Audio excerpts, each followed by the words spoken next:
They left my name off the announcement. No typo, no oversight, just silence, like I'd never existed. But 3 days before, I'd stood in the very same boardroom holding the final blueprint that won us the $950 million federal contract. I didn't need applause. My name is Helena W65, Senior Federal Projects Director. At least that's what the card on my desk still says. I'm the last surviving member of the original founding team at Aegis Dominion, a tech infrastructure company that built its empire on military contracts and my sleepless nights. For over 4 decades, I designed systems no one else dared touch. I outlasted 5 CEOs, 2 mergers, and 1 very quiet shareholder coup. I stayed when others cashed out. I stayed when they called me outdated. I stayed because I believed in what we were building. This contract was my final milestone. The modernization project from the Department of Homeland Security wasn't just another job, it was everything. I wrote the foundational logic, structured the compliance model, trained the junior analysts who'd later stand beside me at the final pitch. But when the confirmation came in, we won, I wasn't mentioned in the announcement. The internal memo said the project had been secured through bold leadership and fresh strategic vision. A photo of Mark Langston, our 38-year-old interim CEO, was attached to the email. He was shaking hands with someone I didn't recognize. No mention of who designed the system, no mention of me. I clicked on the DHS briefing slides we'd submitted. Page 10, Architecture and Framework, Helene Ward. Not Helena, not director, just Helene. No title, no credentials, just a misspelled name fading into a footnote. I stared at it for a long time. Pride tastes different when it's served with a quiet insult. That's when I knew. They weren't just ignoring me. They were already writing me out of my own ending. They threw a party the next morning. Streamers, music, tiny sandwiches with gold toothpicks.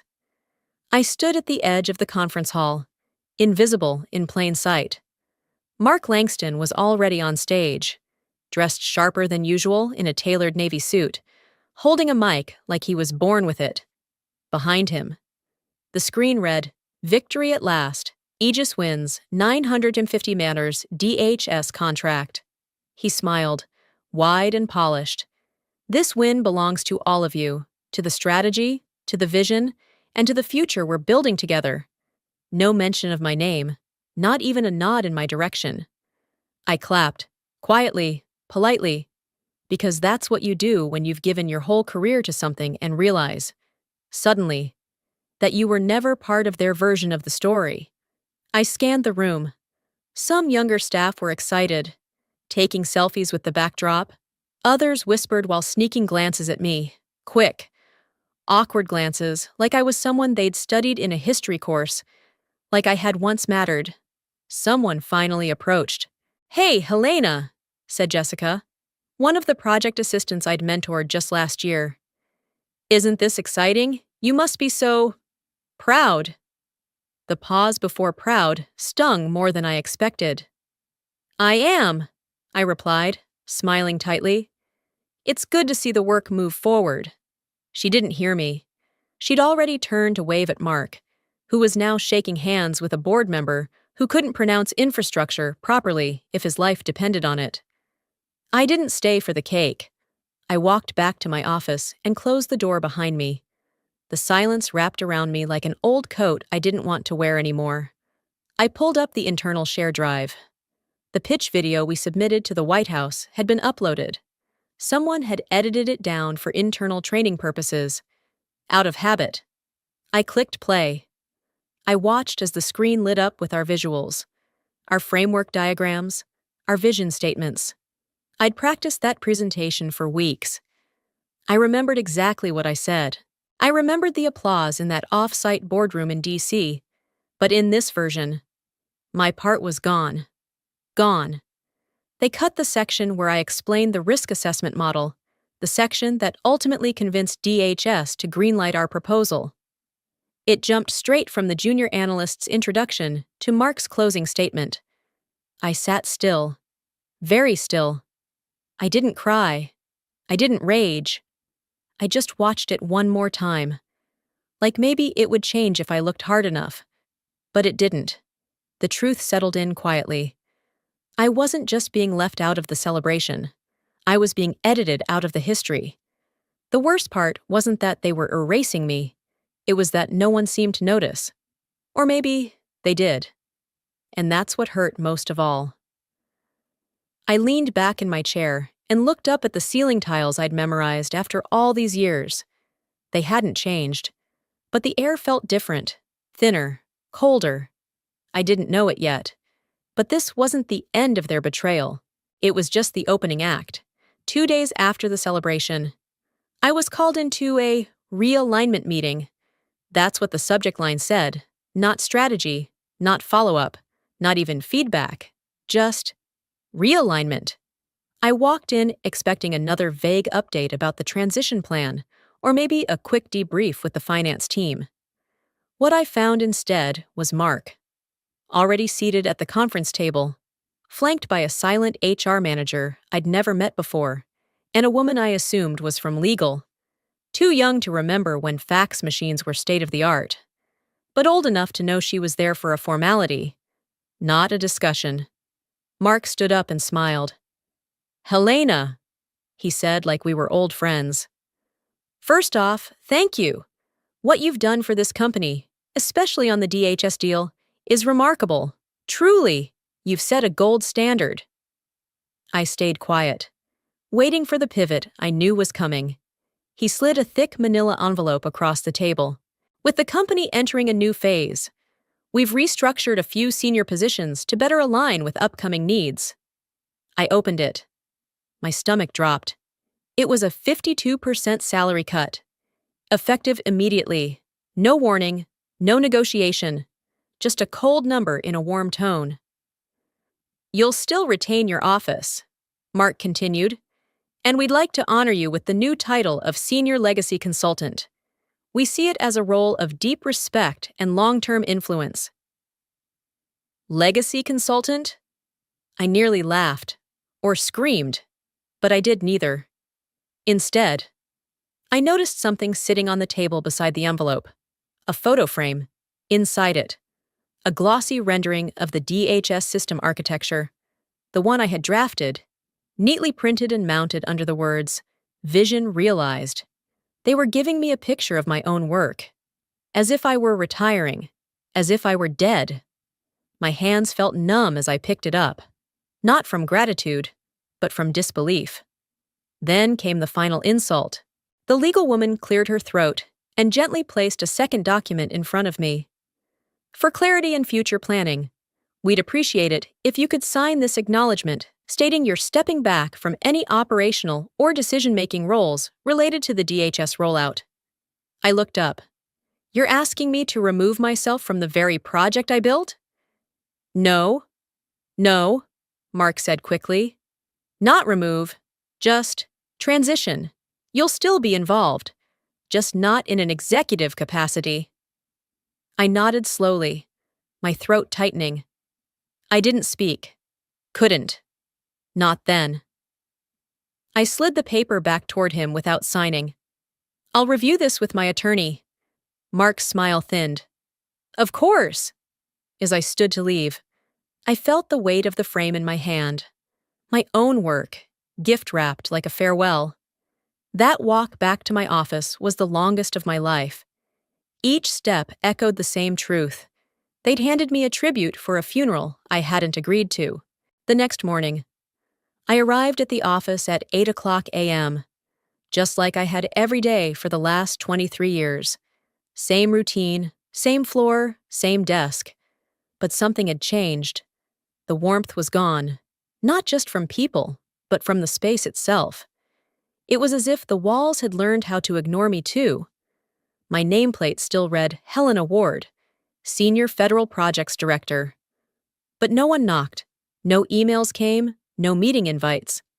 I watched the clock tick through 2 hours of silence before I realized I'd been cut out completely.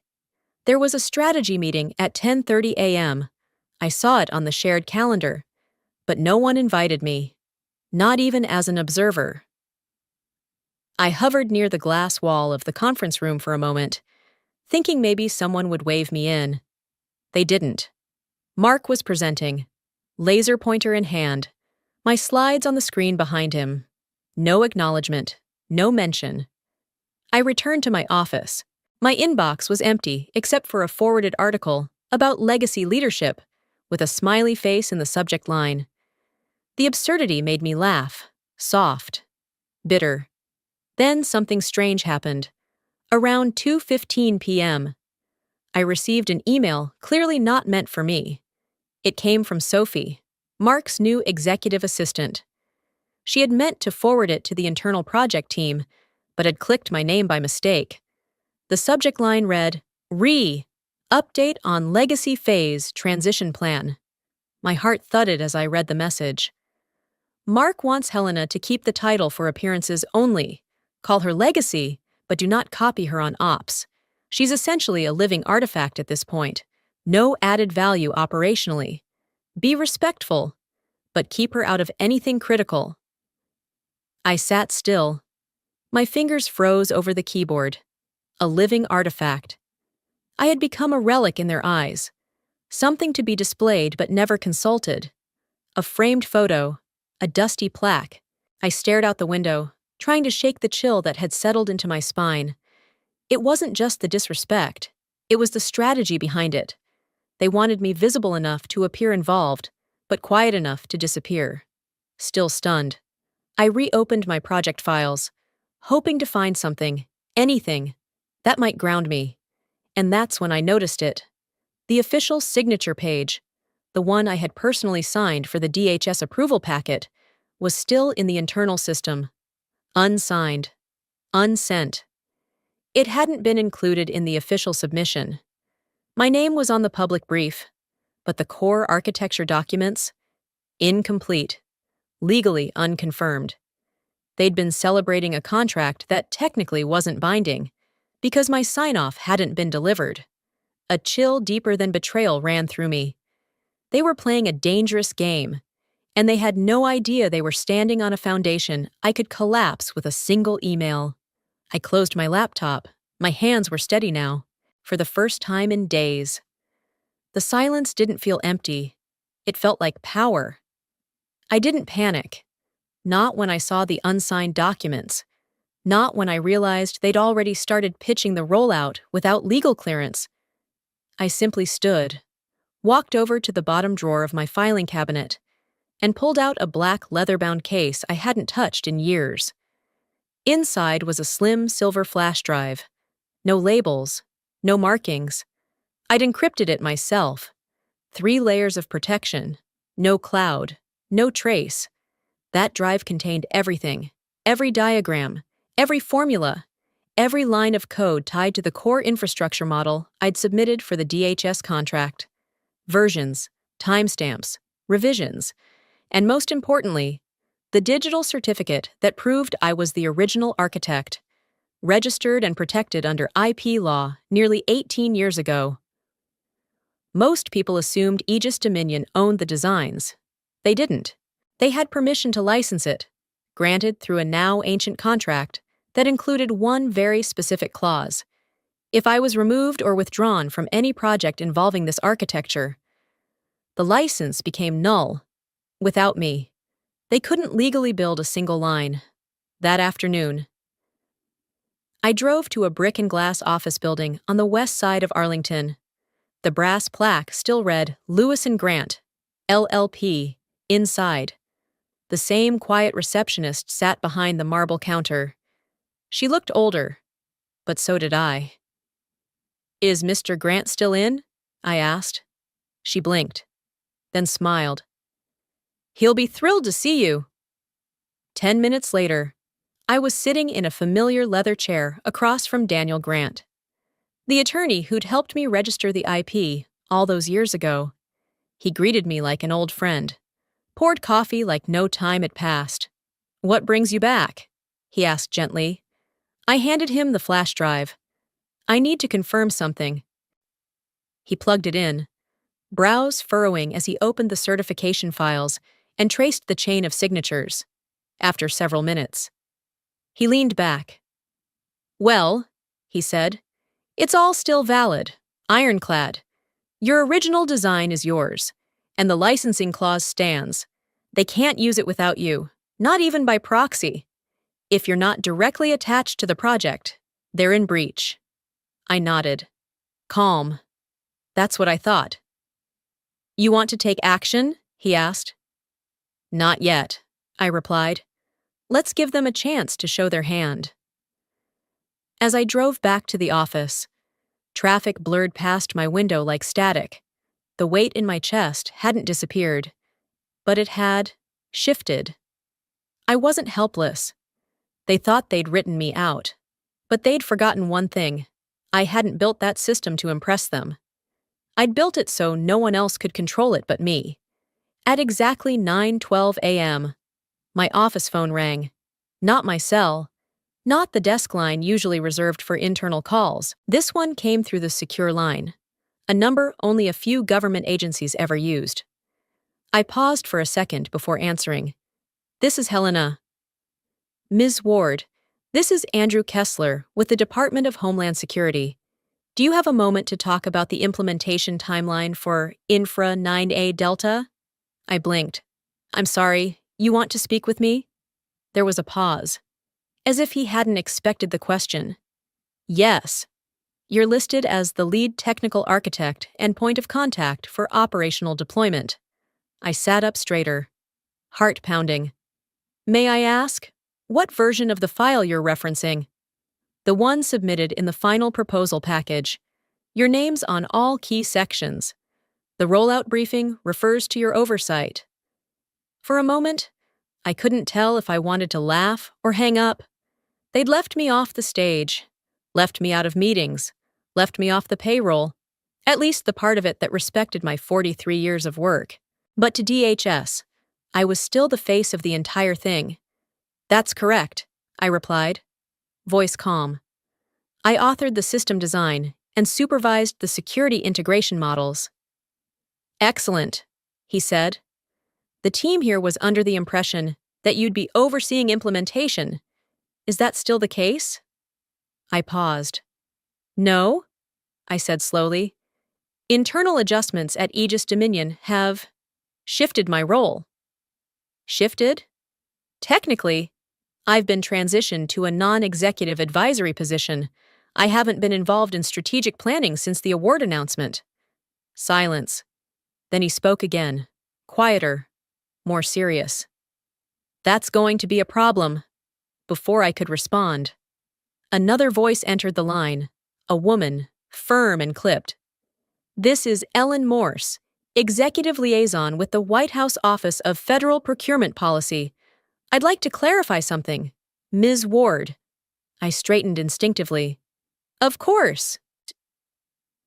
"We approved the Infra 9A Delta contract under the assumption that you, not Aegis Dominion, would be the technical lead. Without you in that role, the contract will need to be reevaluated."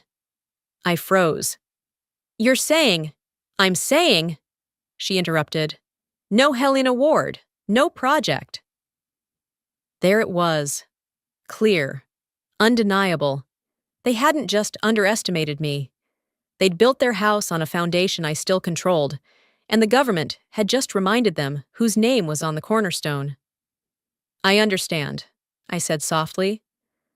"We'll await confirmation of your position before moving forward," Ellen added. "We hope Aegis will make the right call." When the line disconnected, I sat motionless, not scared, not angry, awake, fully, finally awake. They had tried to bury me under titles, silence, and corporate theater. But the highest office in the country had just spoken, and it said, I was the project. By 8:45 a.m., the office felt different, not tense, not chaotic, just still, like something had shifted beneath the surface. But no one dared say it out loud. Then the murmurs started. By 9:20 a.m., I heard someone outside my door whisper, "Did you see the DHS email?" I kept my head down, typing quietly, even though my inbox was already open, and yes, The email was there. Subject line: Notice of temporary hold, Infra 9A Delta. The body of the message was clinical, almost cold, due to unresolved discrepancies in personnel declarations and leadership roles.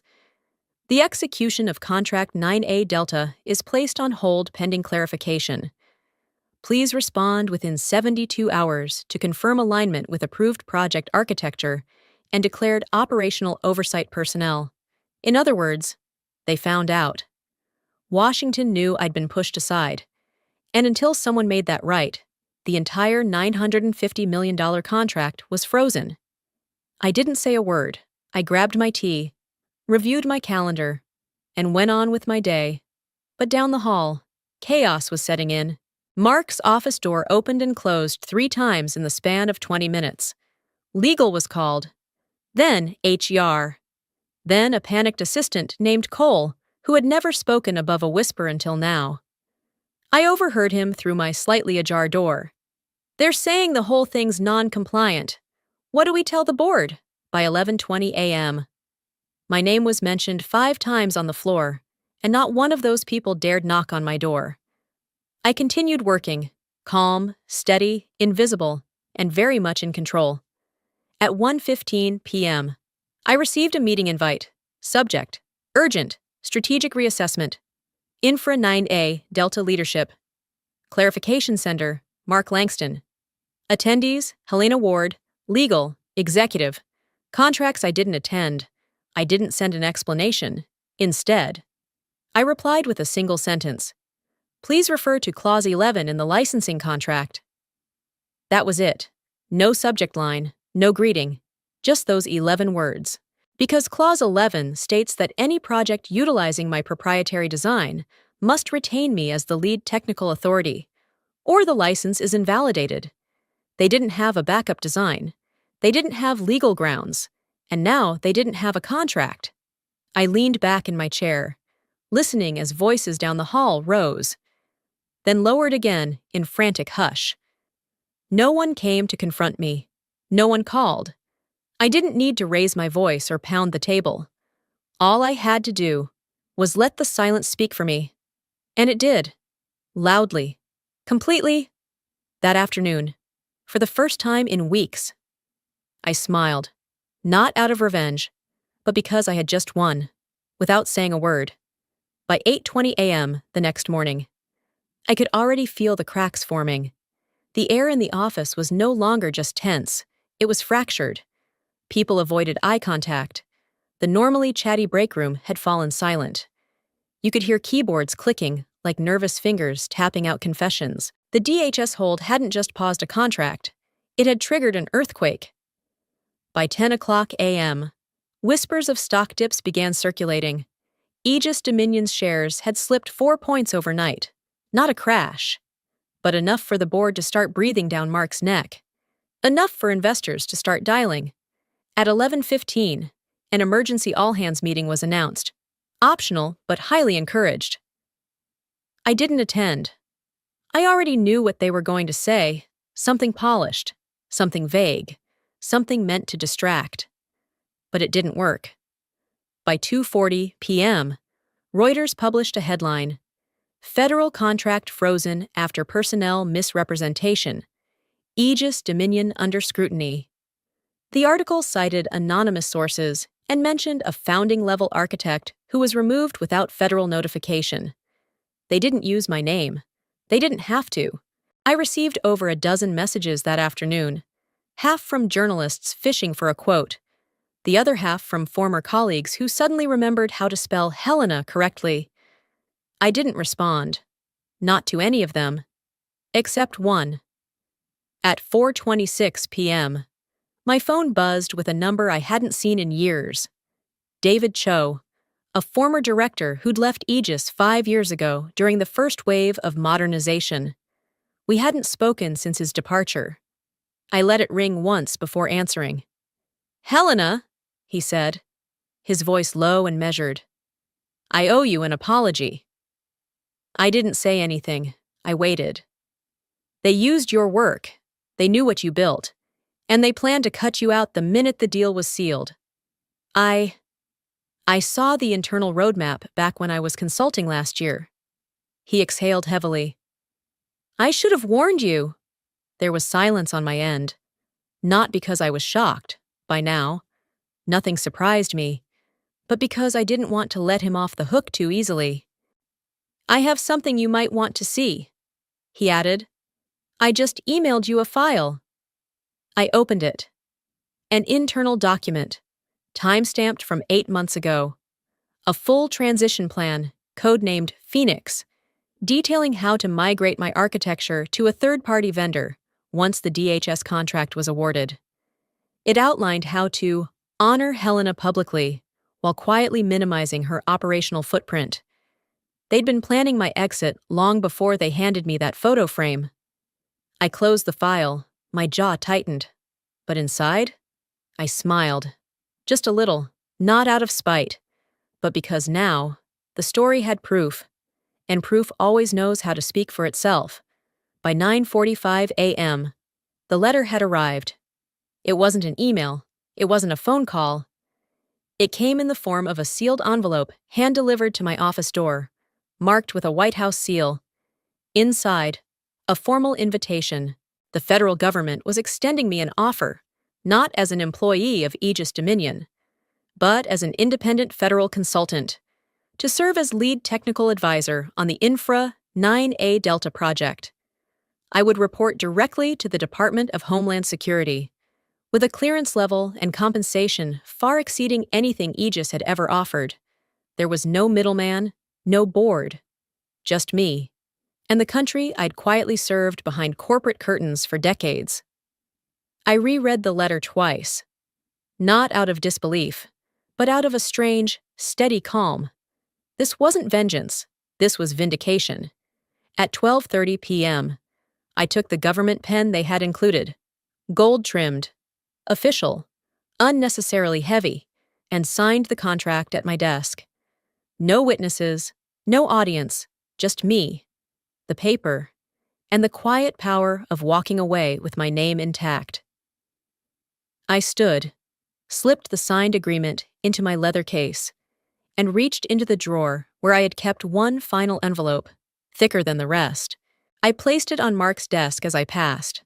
No note, no explanation, just a return address. Inside that envelope was a copy of the licensing revocation notice, signed, dated, notarized, effective immediately. Aegis Dominion no longer had the legal right to use, distribute, or modify any element of the system I had created. I didn't wait around to watch him open it. I didn't need to. As I exited the glass doors of Aegis Dominion for the last time, no one stopped me. Some stared, others turned away. One junior analyst actually stood up, as if out of reflex, but said nothing. I stepped into the elevator and caught my reflection in the mirrored walls. No bitterness, no anger, just relief. And something deeper, pride that didn't require permission. They'd tried to frame my legacy as a relic, a ceremonial role, a photograph in a fake retirement tribute. But today, the highest office in the land had reminded me, legacy doesn't hang on walls, it signs contracts, and walks out on its own terms. As I walked across the parking lot, the sun was high, my shadow long, but steady. I didn't look back. They had written me out. But I had just rewritten the ending. The new office wasn't glamorous. Just 3 rooms above a coffee shop in Arlington. No glass walls. No sweeping skyline views. No reception desk with polished brass letters. But it was mine. At 8:00 a.m., I unlocked the door for the first time and stepped inside. The air smelled like fresh paint and roasted beans from downstairs. And for the first time in months, I exhaled without feeling like something was pressing down on my chest. By 9:30, the DHS team arrived, young engineers, systems analysts, and 2 project coordinators who reminded me of myself, decades ago. They brought their laptops, blueprints, and enthusiasm. They didn't call me consultant or advisor. They just said, Helena. And for the first time in my career, I wasn't a title. I was the reason the room worked. The next few days passed in quiet rhythm, reviewing architecture specs, adjusting rollout schedules, and making sure the handoff models I designed were scalable. The work was familiar, but the energy was new. People asked questions because they wanted to understand, not because they were checking a box. Meanwhile, outside my little sanctuary, the walls of Aegis Dominion were cracking. Federal contracts withdrawn after licensing breach. 3 major projects lost in wake of DHS fallout. Internal docs suggest retaliation against senior architect. They didn't name me. They didn't have to.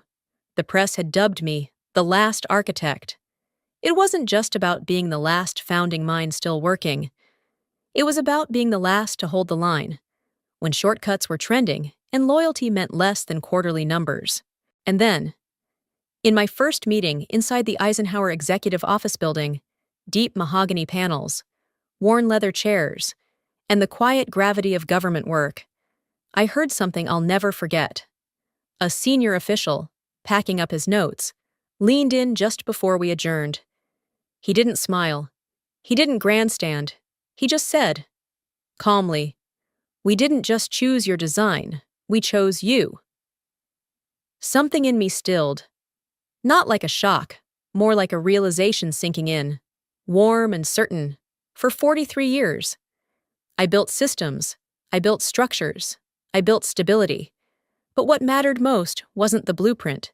It was the name on the bottom corner. Mine. I left that meeting without looking back. No media, no statements, just a quiet return to the small office over the coffee shop, where my team was already planning the next phase. As I walked under the early afternoon sun, the world didn't seem louder. It seemed clear. Because this wasn't just the end of a chapter. It was the moment I finally understood. Legacy isn't a paycheck. It's what's still standing when the noise fades. And I'm still here.